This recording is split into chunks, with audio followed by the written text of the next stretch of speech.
Hello प्यारे बच्चों, कैसे हैं आप लोग? आई होप बहुत अच्छे होंगे। और हम लोगों ने क्लास को समाप्त कर लिया है। कुछ इंपॉर्टेंट क्वेश्चन भी है, इसको डिस्कस करेंगे। इसके अलावा भी और भी क्वेश्चन हम डिस्कस करेंगे। तो चलिए देखते हैं। छोटा सा क्लास होगा, लेकिन ये जो क्वेश्चन है बहुत इंपॉर्टेंट है और ये सारे पॉइंट्स आप लोगों को पता है तो बहुत आसान है, इसको आसानी से सॉल्व कर सकते हैं। तो शुरुआत करते हैं। सिंधु मूर्ति कला के संबंध में निम्नलिखित तथ्यों पर विचार कीजिए। इनमें से कौन से जो पॉइंट्स हैं वो सिंधु काल के मूर्ति कला के बारे में इंपॉर्टेंट है या सही है? तो पहला है आपका, सिंधु सभ्यता में मूर्तियों का निर्माण मिट्टी धातु से किया जाता था, ना कि पत्थर से। क्या सिंधु काल में मूर्तियों का निर्माण धातु और मिट्टी से बनता था, लेकिन पत्थर का नहीं बनता था? क्या ये पॉइंट सही है?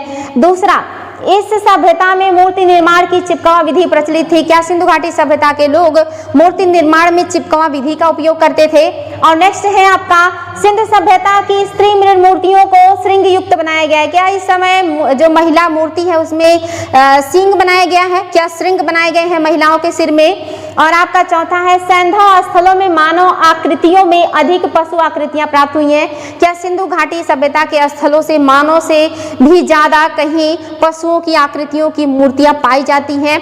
तो आपको बताना है इनमें से कौन से जो इंपॉर्टेंट मतलब सही है। तो आपके पास है सिर्फ पहला, और दूसरे में है बी में पहला और तीसरा, सी में है दूसरा और चौथा, और डी में है 1 2 3 4, यानी कि सभी सही हैं। तो ये तो बहुत ही आसान है और आप ये बहुत आसानी से कर सकते हैं। जो आपका पहला पॉइंट है यही गलत है, क्योंकि कह रहा है कि यहाँ पे मिट्टी और धातुओं की मूर्ति मिली है, प्रस्तर का नहीं। अब अगर आप पहला एलिमिनेट कर देते हैं तो क्या आपको आंसर नहीं मिल जाएगा? आपका ये भी कट हो गया, आपका ये भी कट हो गया और आपका ये भी कट हो गया, बचा आपका सी। अब आप खुद ही चेक कर लीजिएगा कि सही है या नहीं। आगे बढ़ेंगे। धातु मूर्तियों के निर्माण में हड़प्पा सभ्यता में किन धातुओं का प्रयोग किया जाता था? तांबा, कांसा, लोहा, ए और बी दोनों। तो आपको बताना है, क्या वहाँ पे तांबे का उपयोग हुआ है? क्या वहाँ पे कांसे का उपयोग हुआ है? क्या लोहे की वहाँ पे बड़े पैमाने पे मूर्तियां मिली हैं? तो ये भी बहुत आसान है, मैंने आपको पढ़ाते हुए बताया है हिस्ट्री में भी और आर्ट एंड कल्चर में भी कि सिंधु घाटी सभ्यता के लोग लोहे से परिचित नहीं थे। तो अगर आप लोहे को एलिमिनेट कर देते हैं तो आपके पास ए और बी दोनों ऑप्शन जो है वो सही हो जाएगा। तांबा और टीन को मिला करके कांसा बनाते थे और इसी वजह से कांस्य युगीन सभ्यता कहलाता है। तो दोनों से परिचित थे, ये आयात करते थे तांबे को खेतड़ी से और टीन को अफगानिस्तान से, ईरान से। नेक्स्ट है, निम्नलिखित में से किस स्थान से कांसे की नर्तकी की मूर्ति मिली है? सबसे ज्यादा इंपॉर्टेंट, सबसे ज्यादा चर्चा में रहने वाली 10 इंच लंबी जो कांसे की नर्तकी की मुद्रा में मिली हुई है, लुप्त मोम पद्धति से बनी ये मूर्ति कहाँ से मिली है? तो आपको पता है कि ये कहाँ से मिली है, धौलावीरा, कालीबंगा, मोहनजोदड़ो या हड़प्पा। तो ये तो रट गया होगा, ये तो बिल्कुल भी कंफ्यूजन वाला नहीं है, मोहनजोदड़ो सही हो जाएगा। नेक्स्ट है, कौन सा कथन सत्य है? ऋग्वेद के 3 मंडल में मूर्ति के संबंध में चर्चा मिलती है। दूसरा, पाणिनि के अष्टाध्याय में मूर्ति निर्माण के संबंध में जानकारी पाई जाती है। और तीसरा, मौर्य काल में जो मूर्तियां मिली हैं उनमें पत्थर और मिट्टी की मूर्तियां तो मिली हैं, किंतु धातु मूर्ति जो है वो नहीं पाए गए हैं। और चौथा, मौर्य काल में मूर्ति निर्माण की चिपकवा विधि का प्रयोग किया जाता था। तो आपको बताना है कि इनमें से कौन कौन से पॉइंट्स जो है वो सही है। और रही बात चिपकवा विधि की, तो ये विधि आज भी उपयोग में लाई जाती है, आज भी ये चीजें की जाती हैं। तो जाहिर सी बात है मौर्य काल में रहेगा ही रहेगा। तो ये आपका ऑप्शन नंबर डी सही हो जाएगा, यानी कि सारे के सारे पॉइंट्स आपके करेक्ट हैं। आपका नेक्स्ट क्वेश्चन है, गांधार कला के अंतर्गत बुद्ध की मूर्तियां किस मुद्रा में बनाई गई हैं? क्या ये आसन मुद्रा में है, क्या यह स्थानक मुद्रा में है, या दोनों मुद्रा में है, या इनमें से कोई नहीं है? तो मैंने आपको बताया था कि जो गांधार कला है ये पूरी की पूरी तरह से बौद्ध प्रतिमाएं ही इसमें बनाई गई हैं, बौद्ध धर्म पे समर्पित है। तो जाहिर सी बात है कि एक ही मुद्रा में सारी प्रतिमाएं तो होंगी नहीं, हर मुद्रा में बनाई जाएंगी। तो बिल्कुल सही है, आपकी दोनों मुद्राएं हैं, आसन मुद्रा यानी कि बैठा हुआ भी, और स्थानक मुद्रा यानी कि खड़ा हुआ, और अन्य मुद्राओं में भी इनकी जो है मूर्तियां बनाई गई हैं। ऑप्शन नंबर सी करेक्ट हो जाएगा। नेक्स्ट है, गांधार कला से संबंधित कौन सा कथन है जो सही है? पहला है, गांधार कला के अंतर्गत निर्मित मूर्तियों में मानव शरीर को सुंदर रचना तथा मांसपेशियों का सूक्ष्म अंकन किया गया है। दूसरा, इस कला के अंतर्गत बुद्ध की मैत्रेय प्रकार की मूर्तियों का निर्माण सर्वाधिक किया गया है। आपको बताना है कि दोनों पॉइंट्स में से कौन से सही है। क्या सिर्फ पहला सही है, या दूसरा सही है, या दोनों सही है, या कोई सही नहीं है? तो आपको निश्चिंत होकर के कह सकते हैं कि बिल्कुल दोनों ऑप्शन आपके एकदम करेक्ट हैं और ये आपका ऑप्शन नंबर सी सही हो जाएगा। इसमें कुछ भी एक्सप्लेन करने के लिए नहीं है बच्चों, क्योंकि क्लास में मैं बिल्कुल डिटेल में एक्सप्लेन कर चुकी हूँ, आपने उसको अच्छे से देखा होगा, तो क्वेश्चन पढ़ते पढ़ते ही आंसर आपको मिल रहा होगा और बहुत आसानी से इसको सॉल्व कर सकते हैं।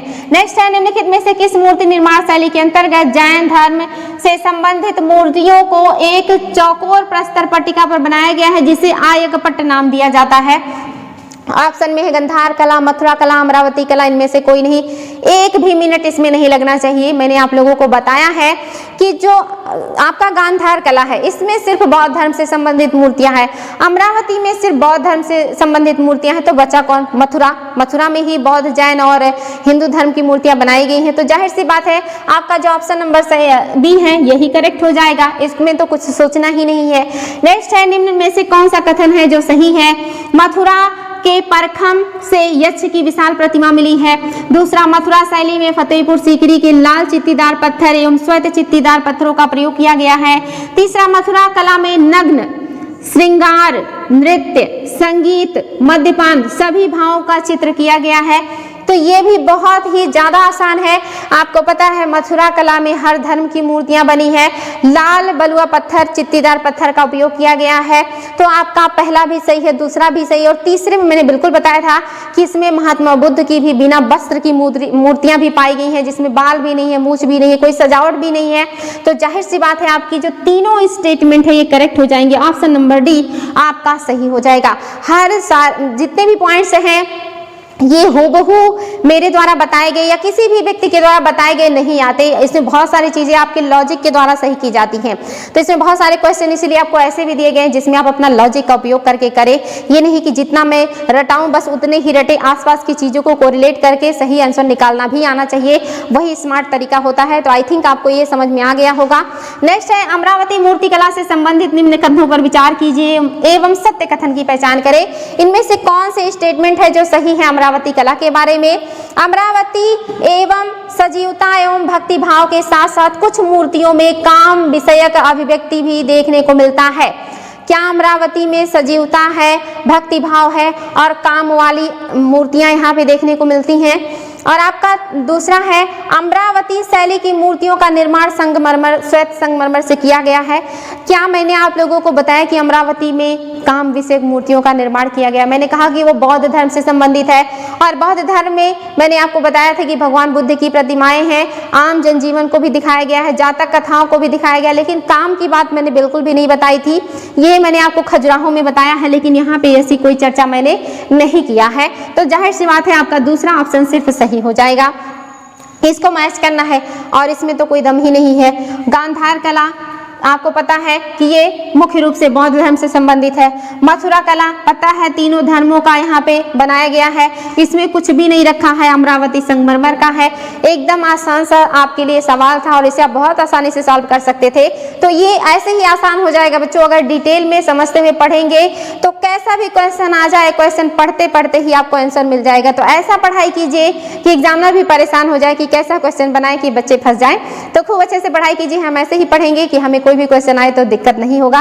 तो आज के लिए इतना ही, नेक्स्ट डे हम फिर और भी क्वेश्चन के साथ मिलेंगे और ऐसे ही मजेदार तरीके से हंसते हंसते सॉल्व करेंगे और कोई स्ट्रेस नहीं है। एंजॉय के साथ पढ़िए।